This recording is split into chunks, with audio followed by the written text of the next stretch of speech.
नमस्कार, आदाब, सत श्री अकाल।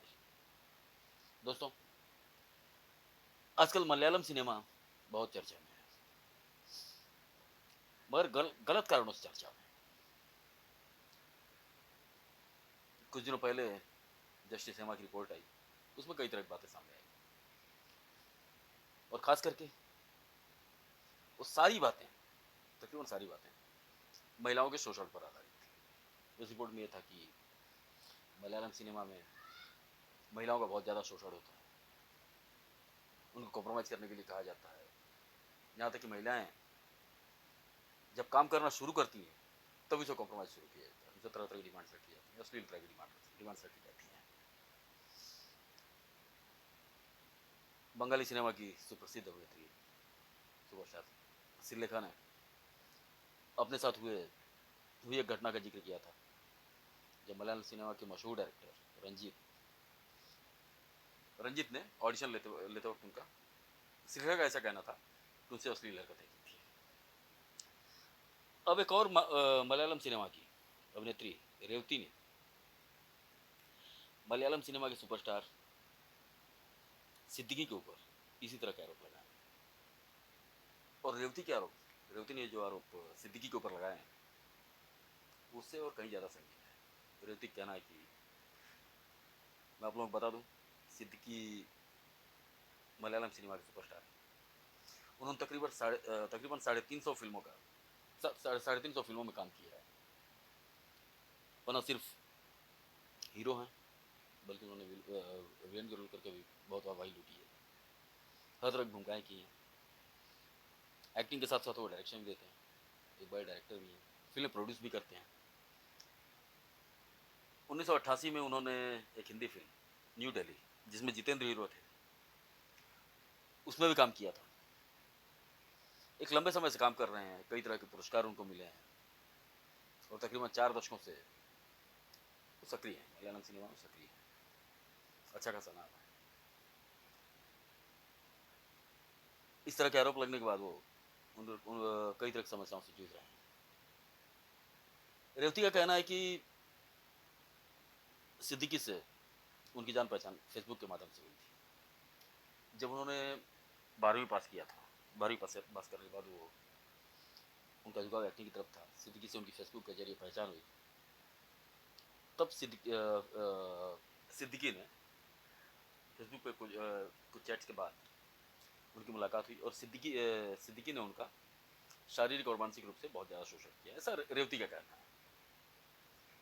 अब इस तरह खबर आने के बाद सिद्दीकी संकट में आ गए। तो पता नहीं ऐसा क्या हो रहा है, और खास करके मलयालम सिनेमा से ऐसी खबरें आए दिन आ रही हैं। हिंदी सिनेमा की तो बहुत ज़्यादा बदनामी होती है और साउथ वाले तरह तरह की बातें करते हैं हिंदी के बारे में, हिंदी सिनेमा के बारे में। लेकिन मुझे याद नहीं पड़ता है कि ऐसा नहीं है कि इस तरह खबरें हिंदी सिनेमा में नहीं आई हैं। कुछ सालों पहले 2018 में मीटू कैंपेन चल रहा था, तब ऐसी बहुत सी खबरें आई थी। आलोकनाथ के बारे में आई थी, साजिद खान इसी तरह किसी साजिद खान का तो खैर करियर ही खत्म हो गया, उनके इल्ज़ाम लगा, उनको बैन कर दिया गया। वापसी करने की बहुत कोशिश कर पा रहे हैं, बहुत कोशिश कर रहे हैं, लेकिन वापसी कर नहीं पा रहे हैं। तनुश्री दत्ता ने नाना पाटेकर के ऊपर इस तरह का इल्ज़ाम लगाया था। नाना पाटेकर को खैर काम मिल रहा है, तनुश्री तनुश्री दत्ता के वो सारे आरोप निराधार साबित हुए। और भी कई लोगों के ऊपर, एक असिस्टेंट डायरेक्टर ने राजकुमार हिरानी के ऊपर भी ऐसा इल्ज़ाम लगाया था। कुछ ऐसी भी लड़कियां थी जिन्होंने सिर्फ पब्लिसिटी पाने के लिए या किसी पुरानी दुश्मनी का बदला लेने के लिए इस तरह के इल्ज़ाम लगाए। लेकिन ये मलयालम सिनेमा में जो घटनाएं घट रही हैं पिछले लगभग, हालांकि ये सब हो तो बहुत पहले से आया था, सामने अब आया है। कुछ सालों पहले एकता कपूर ने एक फिल्म बनाई थी, डर्टी पिक्चर्स, जो सिर्फ स्मिता के ऊपर आधारित थी। उसमें उस फिल्म में 80 के दशक की फिल्म, साउथ फिल्म इंडस्ट्री को बड़ी अच्छी तरह से दिखाया था। हालांकि उस फिल्म में भी जो दिखाया गया था वो बहुत कम था। इस तरह का शोषण, और सिर्फ साउथ सिनेमा में ही क्यों, मैं हॉलीवुड के बारे में तो नहीं कहूँगा, निश्चित तौर पर वहाँ भी होता ही होगा, जहाँ ग्लैमर है, चकाचौंध है, वहाँ इस तरह घटना होना आम बात है। लेकिन भारत का, हमारे देश का, चाहे किसी भी भाषा की फिल्म इंडस्ट्री इन चीज़ों से बची नहीं। भोजपुरी फिल्मों की एक्ट्रेस अक्षरा सिंह ने कुछ महीनों पहले बहुत सारी बातें भोजपुरी फिल्म के बारे में और फिल्म स्टार पवन सिंह के बारे में बताई थी। और इस ये उन्होंने बहुत कुछ बताया था पवन सिंह के बारे में, वो किस तरह शोषण करते हैं। हालांकि वो उसमें कोई सेक्सुअल हरासमेंट जैसी बात नहीं थी, और वो बात इसलिए नहीं थी कि अक्षरा सिंह और पवन सिंह एक लंबे समय तक रिलेशनशिप में रह चुके थे, तो उसमें हरासमेंट जैसी कोई बात होना हो ही नहीं सकता था, क्योंकि वो रिलेशनशिप में थे। लेकिन वो किस तरह से डोमिनेट करते थे अक्षरा को, उन्होंने इसके बारे में बहुत कुछ बताया था। लेकिन निश्चित तौर पर शोषण भी होता होगा, लेकिन भोजपुरी सिनेमा से ऐसी कोई शोषण वाली बात अभी तक सामने आई नहीं। लेकिन इस तरह की बातें बंगाली सिनेमा के बारे में भी सामने आ चुकी है। साउथ में तो हर इंडस्ट्री हो, चाहे केरला की इंडस्ट्री हो, मलयालम इंडस्ट्री हो, तमिल इंडस्ट्री हो, कन्नड़ इंडस्ट्री हो, हर इंडस्ट्री से इस तरह की बातें आती रहती है। लेकिन इतना इतना विस्तार में और जल्दी जल्दी इतनी सारी घटनाएं होना मलयालम सिनेमा को किस तरफ लेके जा रहा है।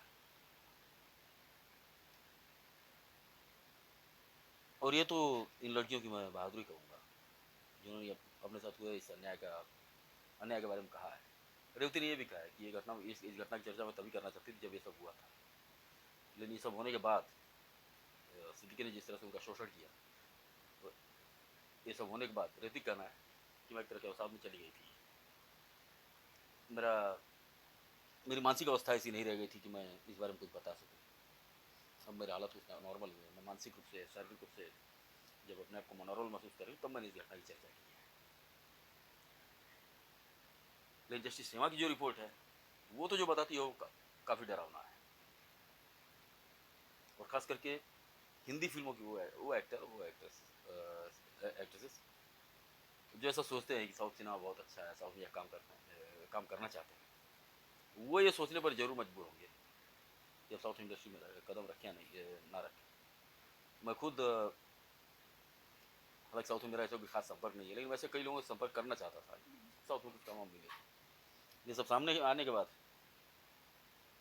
तो मैं भी ये सोचने पर मजबूर हो गया यहाँ इस तरह कब से हम लोग हमारी जो हिंदी फिल्म इंडस्ट्री है यहाँ पर काम करते हैं, तो एक तरह से एक सिक्योर रहते हैं, यहाँ महिलाओं के साथ किसी तरह का शोषण नहीं होगा। कि ढंग की जब काम करें वहाँ तो नहीं होगा, लेकिन यहाँ नहीं तो यहाँ भी ऐसे बहुत से बी और सिगरेट फिल्में बनती है जहाँ पर ऐसा ये सब होता है। ऐसा नहीं है कि बिल्कुल साफ सुथरा माहौल है। ये अब किसी ढंग की जब काम कर रेप्यूटेड जब काम कर रहे हैं तो वहाँ पर नहीं होता। हाँ, अगर कोई अपनी मर्जी से कुछ कर रहा है तो अलग बात है, और ना ये सोचें कि किसी को ब्लैकमेल करके किसी को काम देने की एवज में कुछ कोऑर्डिनेटर्स और कास्टिंग डायरेक्टर करते हैं, लेकिन कोई डायरेक्टर, प्रोड्यूसर या एक्टर, मुझे याद नहीं पड़ता किसी ने ऐसा कुछ किया है। खैर, हर इंडस्ट्री की अपनी अपनी कहानियां हैं और हर तरह के लोग हर इंडस्ट्री में रहते हैं, तो होना तो यही चाहिए कि हर जगह माहौल साफ सुथरा रहे, लोग अच्छी तरह जाएं और अपना अपना काम करें। मगर अफसोस ऐसा हो नहीं पाता है, इस तरह घटना हो रही थी। तो दोस्तों, ये थी छोटी सी चर्चा हाल में हुई मलयालम सिनेमा में हुई घटना के बारे में, जो रेवती ने सिद्दीकी के बारे में जो कुछ कहा था। अगले एपिसोड में किसी और विषय पर चर्चा करेंगे, तब तक के लिए आप लोग अपना ख्याल रखिए। धन्यवाद, नमस्कार।